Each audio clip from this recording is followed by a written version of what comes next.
Welcome to Purpose 360. I'm Carol Cohn, and I'm so thrilled to share with you that we were just named Best Business Podcast by Discover Pods, chosen by popular vote. Thank you so much to our guests, listeners, and friends for your ongoing support. Purpose, social impact, and sustainability, the work that we've done for decades, the work that you do every day, they're all essential to an organization's success. And by sharing bold and practical insights, we strengthen our companies, our organizations, our personal careers, our impact, and we continue to build our courage to keep moving this critical work forward. So thank you again. Now let's get on with the show. I'm Carol Cohn, and welcome to Purpose 360. The podcast that unlocks the power of purpose to ignite business and social impact.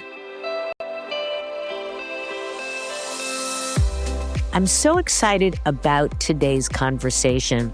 It's with the visionary social entrepreneur, Seth Goldman. He's best known for co-founding Honest Tea in 1998 that he sold to Coca-Cola, and we'll talk a little bit about that. Plant Burger in 2020, and Just Iced Tea 2 years later that took off like a skyrocket because it built on so much of the learnings that he had with Honest Tea.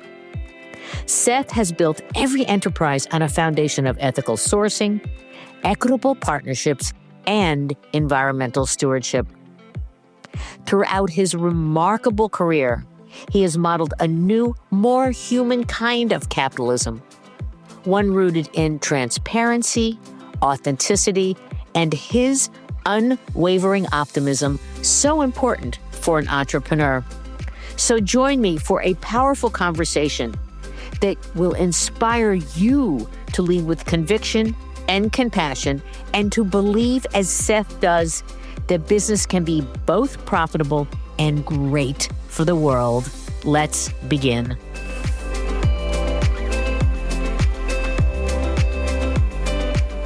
Welcome to the show, Seth Goldman.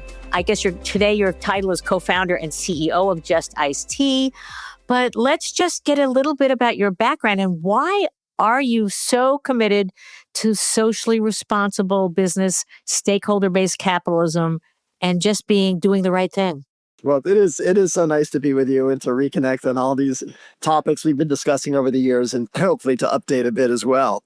I grew up in Wellesley, and my father was a professor at Wellesley College, and my mother was a professor at Boston University. One was a historian, one was an economist. So the dinner table discussion was not about the Red Sox or the weather, much as I would have wished it to be. And so we were talking about big ideas in the world, and there was always an expectation that you would be, us as children, there were four of us. We're expected to play a role in addressing issues you care about. So for me, it was just a question of which arena I would choose. And my early sort of leanings were more political. I did a bunch of internships with Mike Dukakis and worked in sort of summertime in some roles in the Massachusetts state government. And I thought, again, that was where I was going to go. But I started to see that while there's real impact you can have in politics, it can also be undone, and it can also require a lot of posturing. I thought, or it can be a little distant from the people you actually impact. And so I realized it was worth, trying to pursue opportunities where I could feel like my impact was more direct. And that eventually led me to the Yale School of Management, and I got involved in the founding of what has become Net Impact. I eventually got a job with Calvert and moved down here.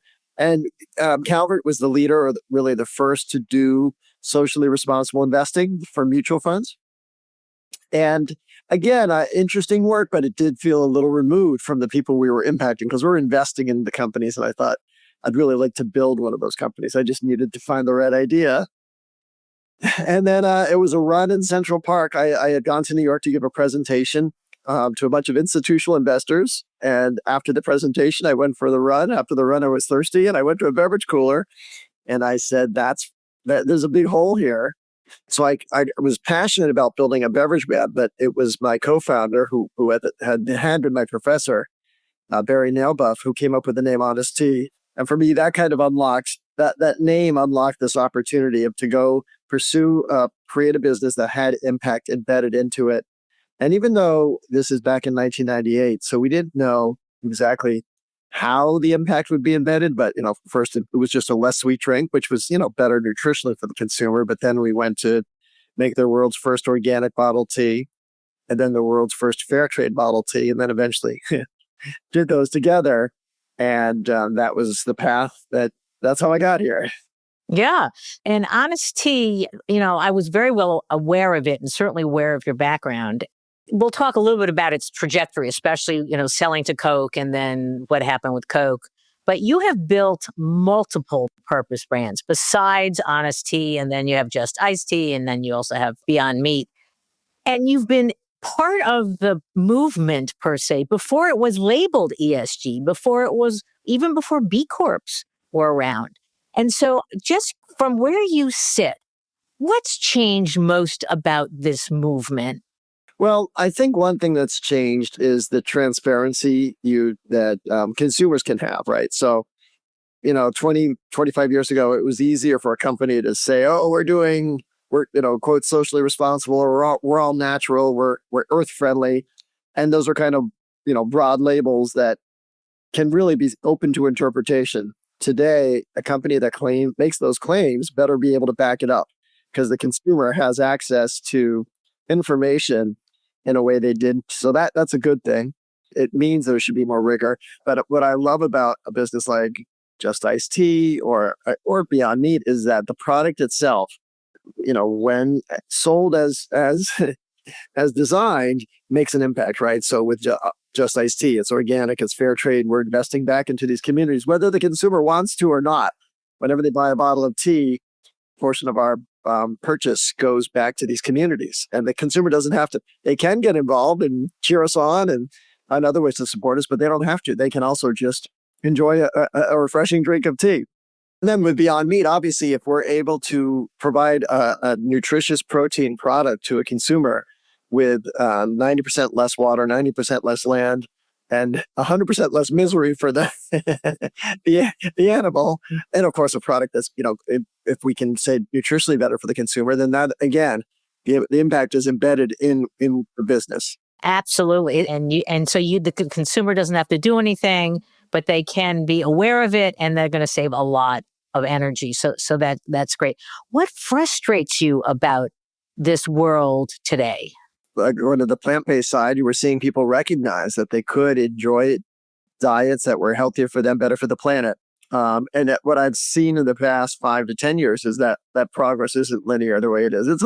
I still believe in the long arc of history, but it's a longer arc than I think many of us anticipated. And so, things that seem obvious may not be taken as obvious, that just because there's science behind it doesn't necessarily mean people accept it.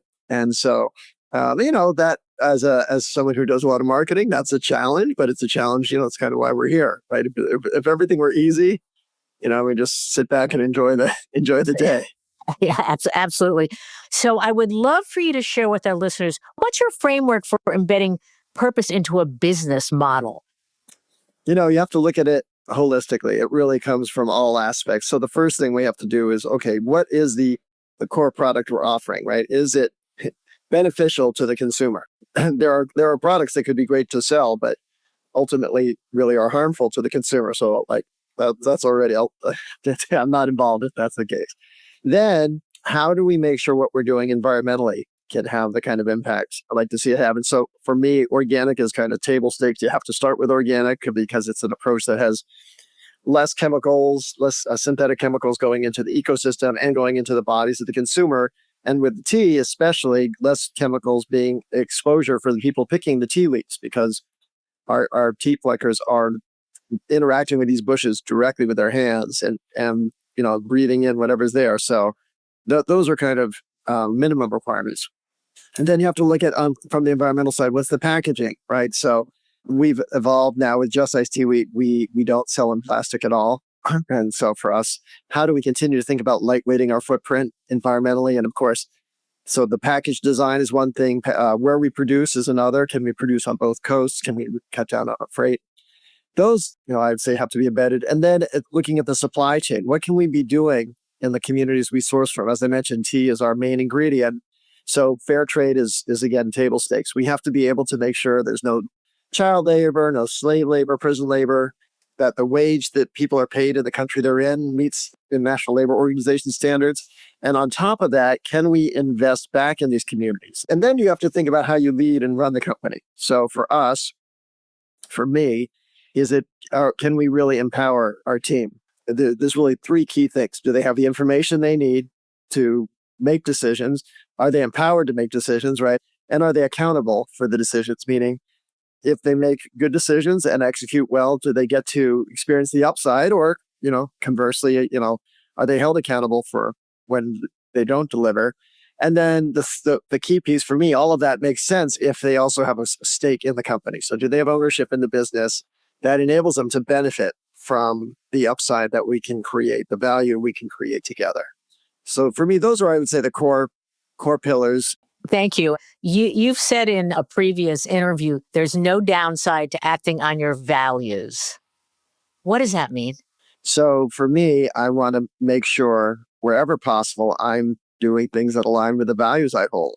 And look, I think we all, if we're learning people, our values evolve over time. When I was leading Honest Tea, our lead package was a plastic bottle, and I've evolved away from that. You have tremendous resilience. I would love you to share some of the insights you gained during the time Honest Tea was part of the Coke system, because I think that for those of us in the purpose world, when we heard you were selling to Coke, especially me personally, I went, wow, Seth's doing that. But I'm curious, what did you learn about that? And then for our listeners, the relationship didn't last forever. So I'd love you what happened in 2022. So I think it's important to start with the postscript on it, which as we we do know Honest Tea got discontinued, but Honest Kids, which we created and sold as part of the transaction, is thriving inside of Coca-Cola.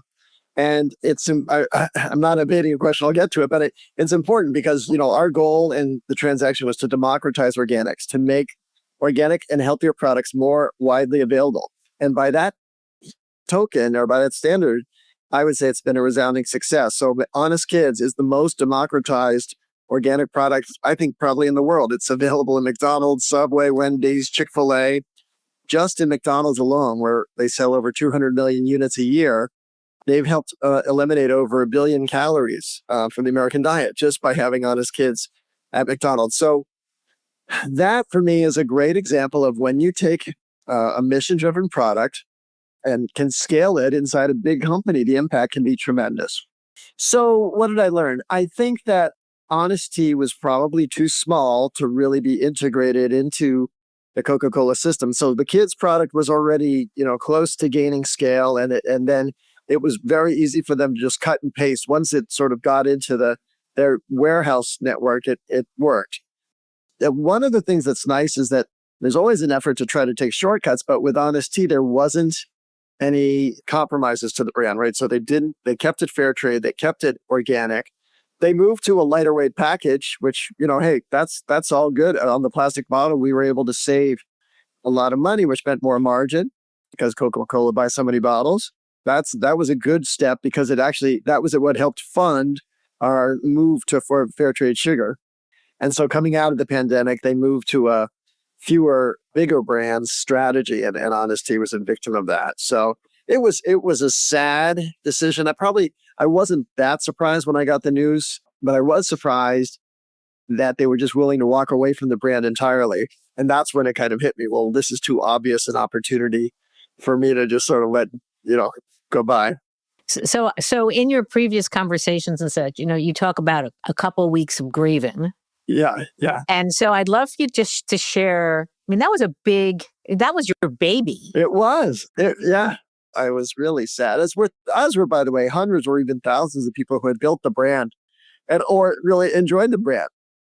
And so, it was very needed just to sort of be sad, not do anything, not think, just sort of let us sort of feel sad. But what happened was within a week of that sadness hitting, I started getting messages from people who wanted, you know, they said, well, look, just because honesty is going away doesn't mean that what you were doing should go away, that the impact should go away. And for some people that, this taste and this taste profile, this product should go away. It really was a part of many people's lives. So, and then the thing that really got me was one of our tea suppliers reached out to me. This is somebody who I had worked with his father at sourcing organic tea. And he said, of course, we're saddened by this news. Economically, it is a real impact, but we're all equally sad by the consideration that maybe this means organic and fair trade was a failed experiment. Oh, no. I said, not and while you couldn't do that. That's why I said you're resilient. Yeah, not while I'm still breathing. So I said, we're going to do this. We got together, my co-founder, Barry, who had already been still in close touch, my co-founder, Spike. Over a weekend, we brainstormed names and Barry came up with Just Iced Tea, which has the word justice in it, of course. Right. Love that. Yep. That was the second time the clouds parted. The first time with Honest Tea was like, okay, that's it. But Just Iced Tea, maybe even more so, gives you this license to build a business, a purpose-driven business.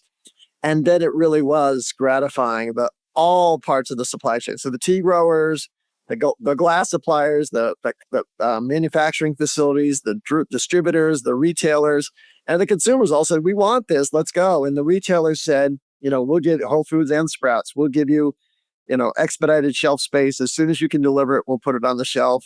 The tea supplier says, we'll rush you the tea shipments. The glass manufacturer said, we'll get you whatever you need. The co-packer said, we'll cut into our production schedule. Just tell us when you're ready to go. And that enabled us to go from basically nothing to being on the market within 90 days. And today we just marked our 3-year anniversary on the market, and we're now larger than Honest Tea was in its 10th year. Amazing. Yeah, and the fastest growing tea in the country. So it's a really exciting place to be. And I for all the reasons we've been talking about, Carol, and I'm not, me, I'm not too new agey, but there's a karma here. This idea that what comes around goes around, and all those all those relationships. I didn't have to go introduce myself to anybody or ask if they want to. And actually, the karma I'd say I'm most proud of are the employees. So the core part of our team are former Honest Tea employees. They came back wanting to do this again. And that for me has certainly been the most joyous and gratifying part of it. Oh, again, listeners, it's about investing in relationships. So can you talk about how that really, you view the impacts? Because it's multiple stakeholders. It really is multiple forms. So obviously the first is that justice for the tea pluckers, right? That there's a disproportionate share of wealth that leaves. They're the ones doing valuable work, and so much of it, they kind of are the lowest part of the supply chain. So how do we make sure we're investing back into them? And as I said, it's not just that we're paying them, which of course is important, but we can invest in these community priorities. And there's a whole layer of ripples that come from fair trade, because number one, you're putting the money back, not to the owners of the farm, but to the workers, and then how the workers make their decisions. And that means it's the workers' council that makes those decisions is representative of the workforce, which means women have an outsized voice in the allocation of these resources, which is especially important in communities where women might not have the same economic voice. So there's a whole layer of impact there, but that's certainly the first one. Then there's a layer of justice, for the environment.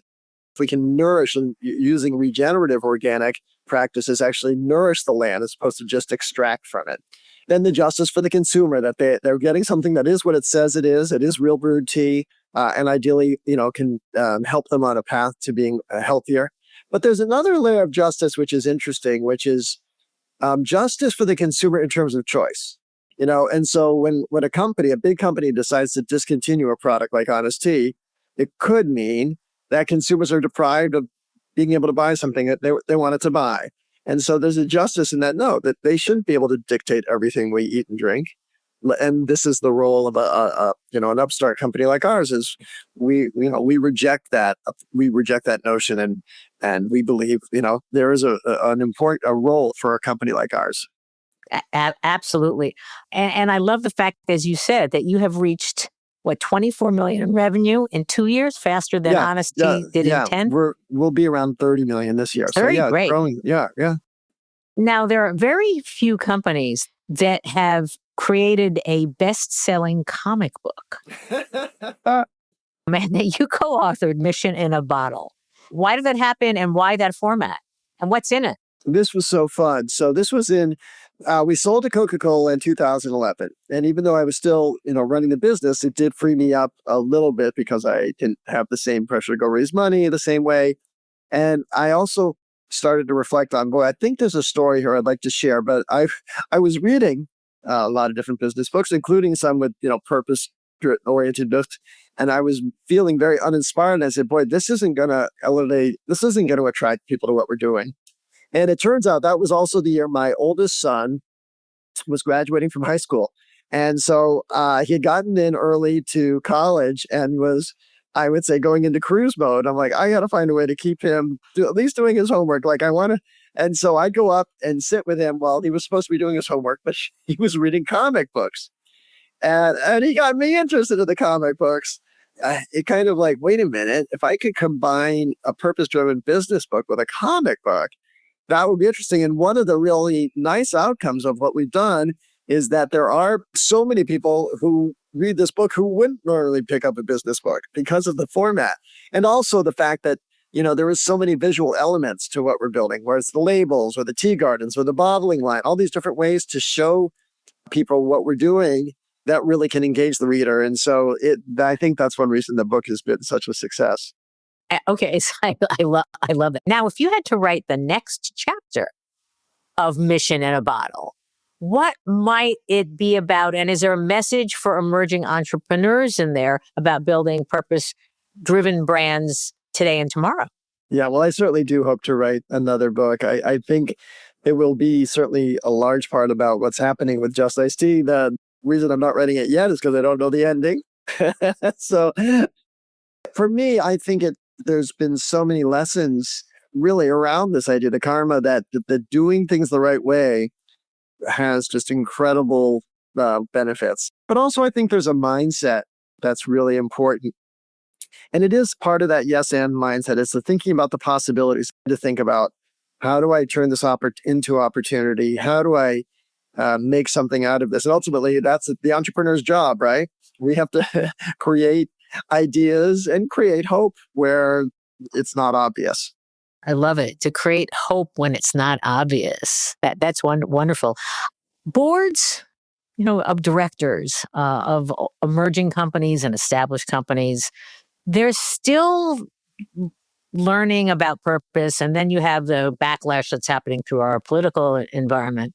Do you have any special recommendations or working relationship or messages for boards? Well, one of the Purpose Pledge commitments is that as a whole, a board is aligned around this. A company cannot sign up for the Purpose Pledge if there's not a majority of the board supportive of this. So it is important to have that clarity around what is our purpose, and are we aligned on it? It sounds so obvious, but you'd be surprised how often it is ignored. So for my businesses, that starts with making sure the investors I bring on understand. And look, I'm very proud of the fact that both for Honesty and Just Iced Tea, I've had a great diversity of investors. There's by no means, this is not, these are not, I'll call it nonprofit investors. These are investors who expect to get a good financial return. And I'm happy that I've been able to provide that for them. But I also make it clear what the business will do, what the brand stands for, and how we plan to create that kind of shareholder value. And so you'd want to make sure there's that alignment. Are there very specific things you do to get that clarity and create the alignment? I just share being transparent about the business, right? No one who's on our cap table is surprised that we're fair trade certified, or surprised that we're going to be building this health clinic in Mozambique. And by the way, all the funds for that health clinic are not coming out of the company. That's a fundraising effort that we've raised with Rotary International. Fascinating. I promised that we would talk a little bit about the Purpose Pledge. So if you can, because I believe a lot of our listeners understand B Corps and that as a construct and the very, tough certifications. Purpose Pledge is different. I would say it's an attempt to elevate the standards. That shareholder capitalism is certainly a great 1.0. It's demonstrated its effectiveness. The Purpose Pledge is a broader approach to stakeholder capitalism. Shareholders are critical. That's an audience that we need to certainly pay attention to, and to make sure we uphold our commitments to them. And I'm, as I said, proud of the fact that Honest Tea delivered a 23-fold return to our founding investors. So we take that seriously. But I believe, and I know the Purpose Pledge community believes, that we can meet our obligations to our shareholders and at the same time take into mind the broader set of stakeholders who we also can serve, whether that's the employees, the environment, the communities we operate in. And so all those things can be done, but it does take a broader mindset to be able to do it. And can you name some of the companies? Because I know Dr. Bronner is in there. Sure. Yeah, Dr. Bronner's in there, Lundberg Family Farms, Guayaquil, or now Yerba Madre's in there. Yeah, a lot of wonderful brands. Mostly food and consumer product brands, CPG brands. I want to do some rapid fire questions if I can. Sure. Okay. What's one word that defines purpose for you today? Well, I think about impact. So what is the impact of what we're doing? And thinking about everything has an impact. And so being mindful about the choices we make. I like impact. Okay. What's the hardest compromise you've had to make? I guess you could say stepping away from Honest Tea was probably a hard decision, because I knew if I could stay there, I could keep growing. But I also had, been building it for 21 years and felt like it needed to sort of grow on its own. One thing you would redesign about capitalism?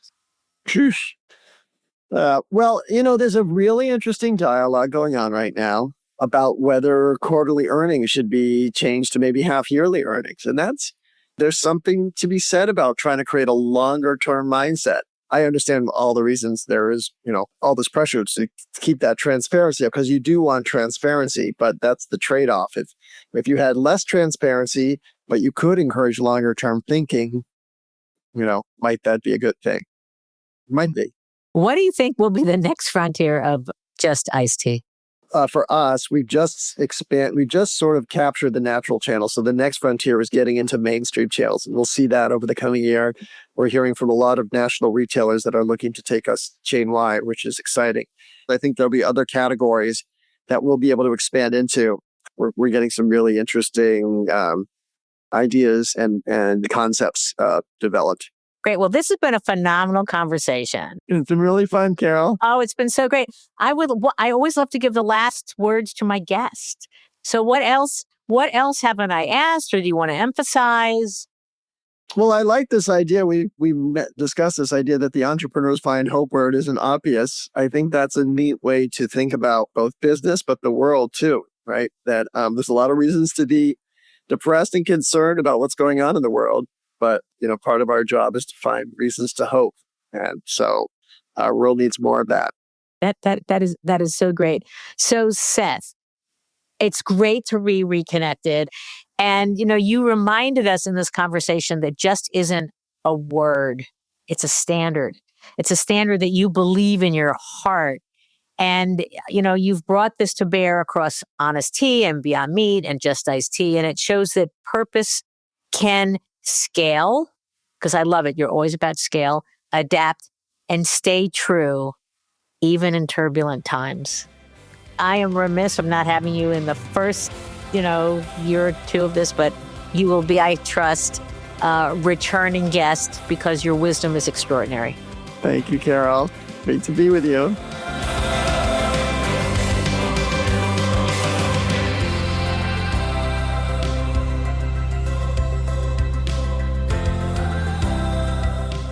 This podcast was brought to you by some amazing people, and I'd love to thank them.